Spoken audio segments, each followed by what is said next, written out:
Good evening. Thank you for calling Blockbuster. This is Laura speaking. How can I help you? Hello, this is the Blockbuster. Yes?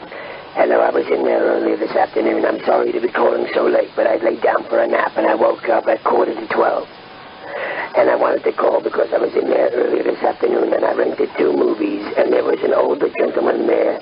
He was a bald-headed man, and he was checking me out and he's looking at the movies that I'm renting and he's calling out the names of the movies.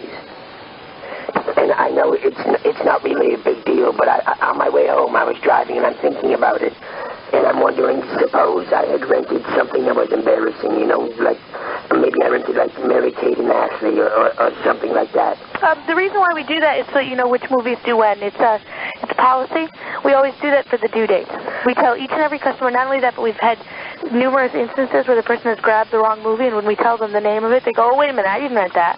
And that way it resolves the issue before they leave the store, and we're ensuring that each and every customer is leaving the store with the correct movies they had wanted. Okay, but here's a good example. Suppose I had rented Queer as Folk, and I don't want people to know that I'm queer, and he's calling it out for everybody to hear. Well, whatever you rent, it's up to, you should have the confidence to be able to rent it. The reason why we do that, like I just explained, is to ensure that each and every customer is leaving the store with the movies that they wanted. And the whole while he was checking me out, he's mumbling under his breath, and I couldn't hear what he was saying, but it seemed like there was something a little off with him, you know. Can you hold for a minute? Okay. Hi, this is Kevin. Can I help you? Hello, Kevin. Yes. Are you the manager? I'm the store manager, yes. Okay, I have somewhat of a complaint. It's not really that big a deal, but I was in there early tonight and I rented a couple movies, and there was an older gentleman, a bald gentleman there with the glasses. Do you know the person I'm talking about? Yes, I do. It's not a big deal really, but the movies that I rented, he looked at them, he opened the box, he made sure it was the right movie, and he's calling out the names of the movies so that everybody in line could hear what I was renting. And I wasn't renting anything embarrassing, but I was wondering what would happen if I were renting something embarrassing.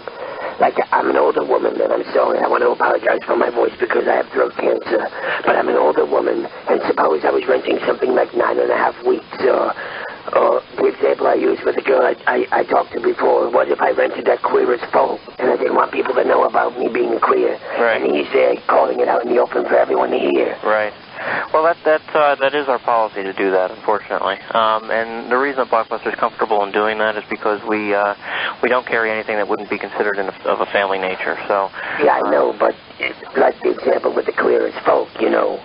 Yeah, unfortunately, it's something that our corporate office requires us to do. It helps us maintain accurate inventory and making sure that the customers have what they want when they go out the door, and also make sure they realize which ones are due when. And it's something that we're mandated by our corporate office to do, and it's not something we can change, unfortunately, because we have shoppers that come in just to check to make sure that we are doing that.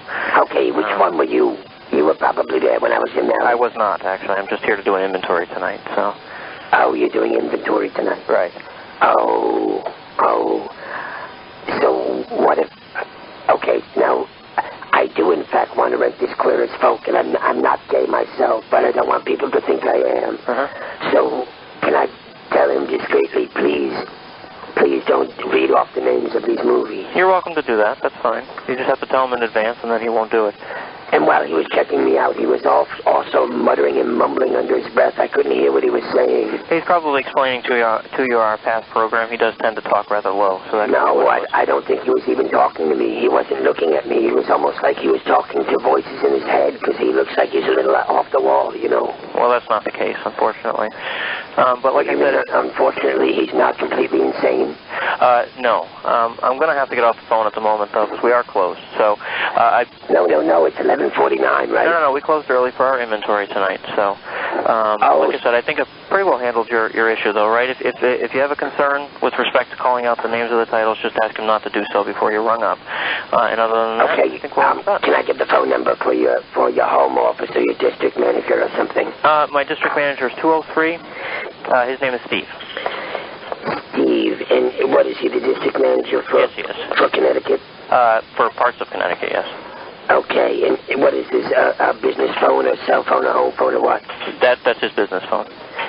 Okay, well, thank you for your help, you bastard.